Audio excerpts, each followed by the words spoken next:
कुछ दिन पहले इंडिया के इलाके पूंछ में एक अफसोसनाक वाकया पेश आया जहां पर उनके 5 फौजी जवानों की जानें गईं और उसके बाद अब पाकिस्तान में ये कहा जा रहा है, कुछ लोगों की तरफ से ऐसा कहा जा रहा है कि शायद इंडिया पाकिस्तान में सर्जिकल स्ट्राइक करेगा। बहुत बड़े तजिया नगार अगर बात करें अब्दुल बासित साहब की, वो जो कि डिप्लोमेट भी रह चुके हैं, उनकी तरफ से ये स्टेटमेंट आई है। पाकिस्तान की पब्लिक इस हवाले से क्या राय रखती है जानेंगे इस वीडियो में। और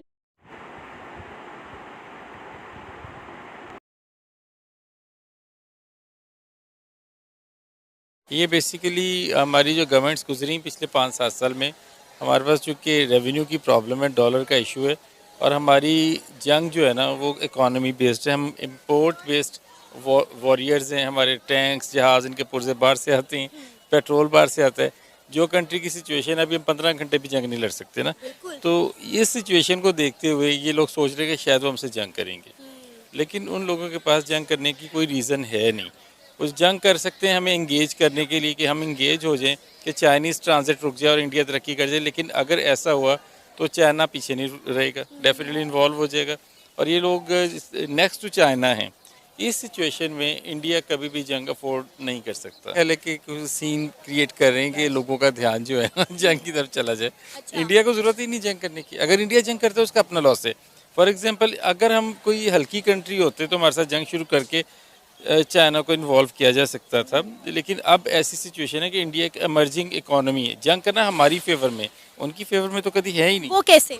देखिए, अगर आप 2 बॉम्ब्स गिरा देते उनकी चलती हुई फैक्ट्रीज में तो इंडिया की इन्वेस्टमेंट वहीं पे रुक जाएगी। लोग कहेंगे कि जनाब यहाँ पे तो हालात ही ठीक नहीं है, फर्दर नहीं। और इंडिया ऐसी सीन सोच भी नहीं सकता। पहले देखते हैं वीडियो। और अगर जरूरत पड़ी तो we can take this battle into the enemy's territory. अगर किसी मिसकैलकुलेशन या गलतफहमी की वजह से हिंदुस्तान कोई मुहिमजुई करने का सोचता है, इरादा करता है, तो अवामी हौसले और अवाम की सपोर्ट के साथ अफवाज पाकिस्तान उसको भरपूर जवाब देगी।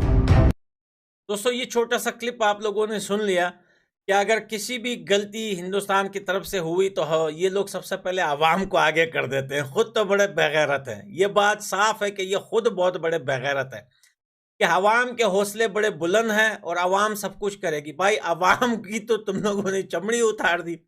आवाम के पास तो खाने के लिए आटा नहीं है। उनको आटा मिले, पेट भरे तो तब जाके वो कुछ करे ना। आवाम और आवाम, यार ये एक दिन ही आवाम को भेज ही दो तुम लोग। ये जितनी भी आवाम है ना तुम्हारी, इसके लिए हिंदुस्तान का एक ही मसाला काफी है।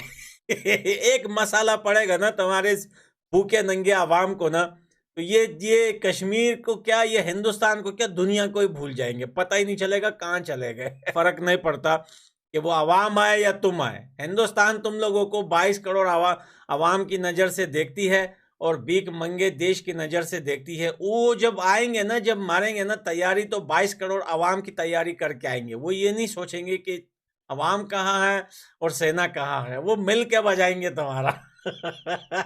मेरे ख्याल से इंडिया में अगर किसी से पूछें तो वो कहेंगे पाकिस्तान तो करते ही है कि उनके इतने मसाइल हैं, उनको हल करने में वो नाकाम है, तो इसलिए ये सारे इल्ज़ाम इंडिया पे लगा देते हैं। अब इस किस्म के इल्ज़ाम तराशी, ब्लेम गेम जिसे कहते हैं, इसको कैसे खेला जाए? हम जो कि इन दोनों चीज़ों से बाहर हैं, तो हिस्टोरिकली तो यही लगता है कि पाकिस्तान मुईशत, मुआशरा सब उसके नीचे दबे हुए हैं। तो इन दोनों में से अगर मसाइल का मसला है तो पाकिस्तान के तो कई गुना इंडिया से ज़्यादा है।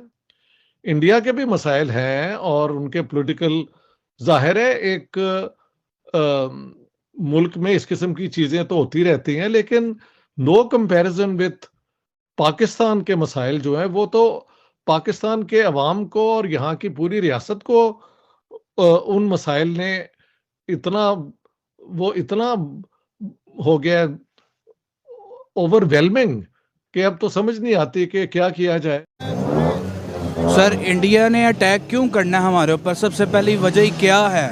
हमें अटैक तो हमारे अपने करके हमारे ऊपर बैठे हुए हैं। आवाम का हाल देख लें, यहाँ पे 1000 आदमी जा रहा होगा, उनसे पूछ लें उनकी ईद कैसी गुजरी, उनके हालात कैसे हैं। 7 साल में जो मैं जॉब कर रहा था ओप्पो के अंदर, मैं अपनी बात कर रहा हूँ, कंपनी बंद कर रही है इस टाइम सारा कुछ। वज़ीर आज़म कह रहा है जी आपकी इंपोर्ट नहीं खुलनी। आज़म हमारे जो ज़बरदस्ती के मुसल्लत किए हुए वज़ीर आज़म है ना, जिनको कभी कुछ पता ही नहीं है, जो 35 साल से वज़ीर ख़जाना कहता है मैं IMF को डील कर रहा हूँ, जिसको कख नहीं पता, कुछ नहीं पता, उसने हमारा बेड़ा गर्क कर दिया आगे पाकिस्तान का, पाकिस्तानियों का, इकोनॉमी का।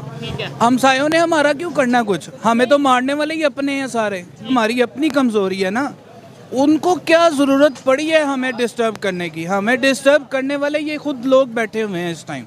इन लोगों को सिर्फ अपनी कुर्सियों और सीटों की पड़ी है, अवाम की किसी को कोई फिक्र नहीं है इस टाइम। और इंडिया को ज़रूरत ही नहीं है कि हमारे ऊपर वो कुछ भी करे।